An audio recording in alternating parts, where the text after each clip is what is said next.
Good morning, everyone, and welcome to Yerevan and to Understandable English. Today I'm climbing the Cascade, and I thought we'd have a bit of a relaxing episode. And you can learn English while learning about the world around you. It's just past 6 in the morning. I am hoping to see the sunrise as I climb up. This is my last day, actually, in Yerevan, and I'm leaving, so it's been a week. I've had a nice, relatively relaxing trip, but sad that it's coming to an end and I have to go back to work, but vacation can't be every day. Behind me we can't quite see the outline of Ararat, which is a sacred mountain for the Armenian people, but hopefully as the sun comes up it'll start to glow a bit and turn a few colors and look quite beautiful, so let's see. To get here was a bit of an adventure. It's about a 3.5 hour flight for me.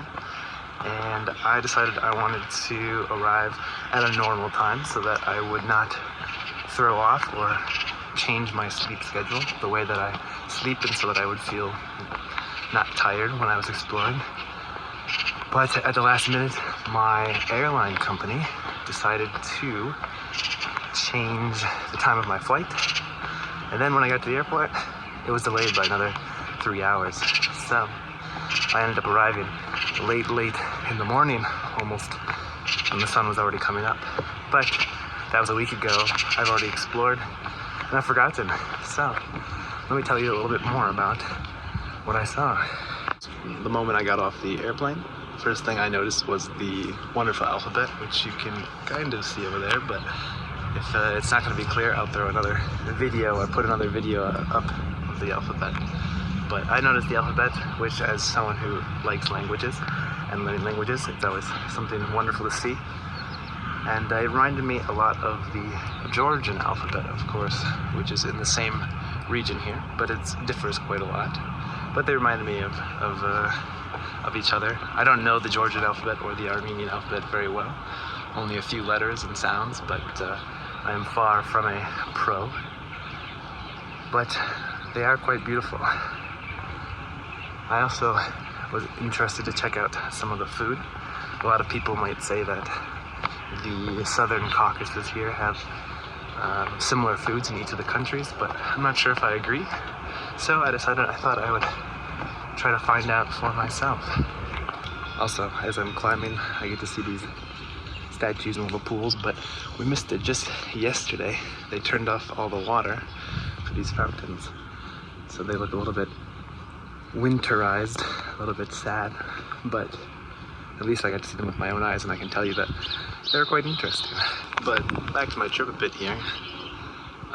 What can I say? I spent a few days here down below in Yerevan, and it was such a nice little relaxing city. It's not too big, not too small, plenty of very interesting artsy cafes and restaurants that you can sit around and enjoy, have coffee, relax.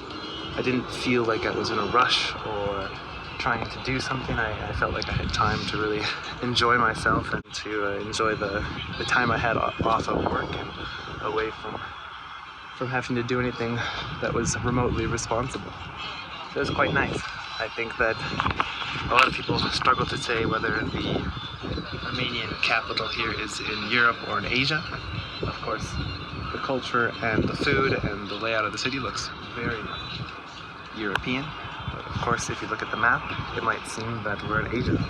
But asking a lot of the people that live here, most of them consider themselves to be Europeans. But what else did I do? I spent a day in Diljan, the Armenian geography. You'll know that that's up a little bit further north than the capital. But it was a wonderful time there because it is currently fall or autumn, and for that reason the leaves have turned colors. It's very fresh, relaxing, cool air that's on your face. It's not the heat of the summer. It's a wonderful time to walk through the woods and to enjoy the beauty that is around. So I spent some time in Diljan, ate some of the food there. The people there were very kind and welcoming, like most places I've been. I spent some time at Lake Sevan, which is also a little bit further north from here. It's a huge lake. I really liked it. It It was beautiful. We went up to a monastery, which is similar to a church, but a little bit different. Went to a monastery, which was up above a lake looking down, and it was quite beautiful. We went inside, and it was interesting to see, well, the beginning of Christianity. A lot of people will say that Armenia was the first Christian country, though Ethiopians, they may argue. But it was interesting to see the differences in the churches from other places I've been in this area, as well as the churches that I have back home in the United States. Because I grew up in a Lutheran family, so the churches are much simpler. In Sevan, there was also the abundance, or the large amount of fish. One of the locals told me I had to try something called sik, or sik, I think it was called. It was a wonderful fish, fried, and I couldn't have asked for better. So it was a wonderful experience on the banks of the lake, or on the edge of the lake. You can also see in the background here, looks like I'm not in France, even though it looks like there might be the Eiffel Tower there. It's kind of an interesting historical piece. It seems to be a television tower. And as far as I know, in each of the old capitals of the Soviet Union, they built a television tower. Well, it seems I've reached the end of the cascade here. If you look this way, it looks like we're under construction. But I'm gonna see if I can go all the way up there. From what I understand, there were plans to continue this. It's only about halfway finished. And because of various factors in the world and in the country, they put it on pause. But now I think that there may be plans to turn this into an amphitheater of some sort outside. But I don't know the actual details. You have to ask a local. But let's see if we can get up top and see what we can see. Well, I'm nearly at the top. Hopefully the road noise here isn't too much, because I'm right next to a big road. So hopefully you can hear me. I didn't really plan ahead and bring my microphone because I didn't think about making this video until I was already here. But here we are at the very top as the sun is coming up. I was hoping to see Ararat a little bit better, but it seems like it's hiding. We'll wait a little bit. Here you are, the view of the city. You can see right there the cascade going down. Here's the part under construction, perhaps going to be a new cascade or an amphitheater. We have this monument here. Over here we can just barely see, right here, we can see Mother Armenia and a Ferris wheel. I bet you didn't know that word in English. But yeah, here we are at the top. I really like these mornings because, as you can see, there is almost no one around me. There's one person here, another security guard down below. But I like these mornings because it's quiet, it's fresh, the air is cool, and it's the start of a whole new day. You can relax, enjoy coffee, read a book, or start hustling to see some sights, to go to a new place. It's the start of a whole new day. So I love traveling. I spend all of my free time from work. I work in a school, so I spend all my holidays traveling. And I love it. For me, there are about 3 types of traveling. The one I'm doing currently now is much more relaxing. I'm doing it to see some things, to sightsee a bit, but I'm not really putting a whole lot of effort in there in order to see everything, because after all, I'm relaxing. But the other types of traveling are a little more energy intensive. They're a bit more fun in that way, but I'll tell you more about those down below because it's a bit noisy here, I think, and it is not as beautiful. Well, going back down, it seems that Ararat is still not visible. The sun is rising from over there. I thought it was going to rise behind me, but I guess we'll see what happens. Anyway, what was I talking about? 3 types of traveling. The first one, like what I'm doing now, is much more relaxing. I'm here to recuperate, to recharge my batteries, to feel better, and then I'm going to return back to work. Other types of traveling are more cultural, something where you dive a lot deeper into the place that you're going. And that's always very helpful if you know the language. So perhaps if you want to learn more about an English-speaking country, you guys are learning English in order to do that.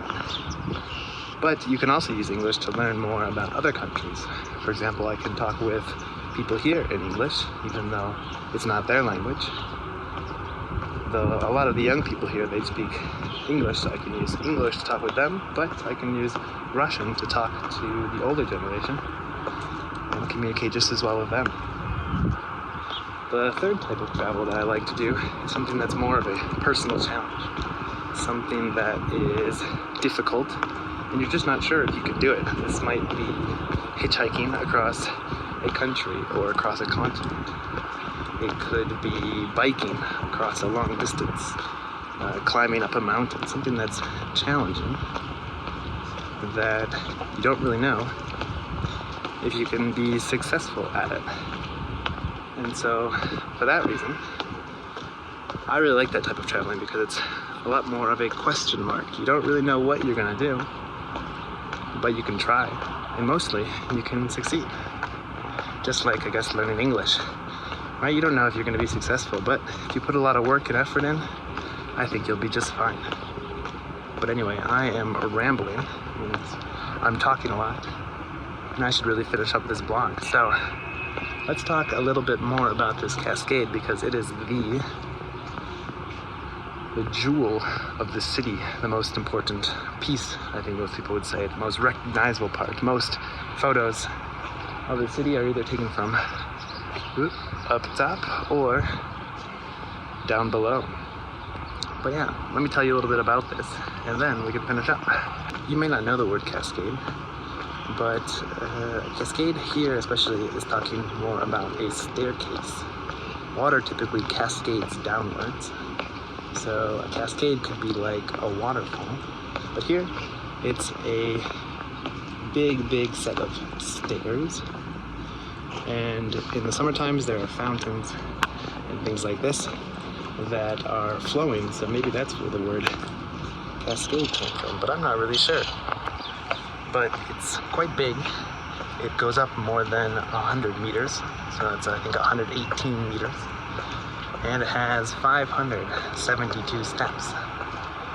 But if you are lazy, like me sometimes, you may not want to climb up 572 steps and then back down 572 steps. In that case, well, there's an escalator, so you can take that. But I'm proud to say that I did not take the escalator, even though this is the third time I'm climbing and going back down. I did not take the escalator because I wanted to get moving a little bit, see if I could keep my form and my shape while I was here traveling, because I've been doing a lot of eating and not a lot of movement. But I think that covers it all for today. I hope you enjoyed a more relaxed and alternative version of understandable English, and I hope that you learned something new. If you are Armenian, then hello. If you are not Armenian, then I would recommend you come and visit, because this is a quaint, quiet little country that doesn't always make the news, but its tourism industry is developing very quickly. So I'd recommend coming and check it out and seeing, because it is quite a wonderful place situated in the Southern Caucasus. If you did learn something new, I hope that you could give me a like, subscribe, and maybe share it with one of your Armenian friends. If you like this type of episode, let me know, and perhaps I will tell you more about other travels I've had. In the future, I'll record more videos like this as well. So, with that being said, have a wonderful day. Keep learning. Doodles.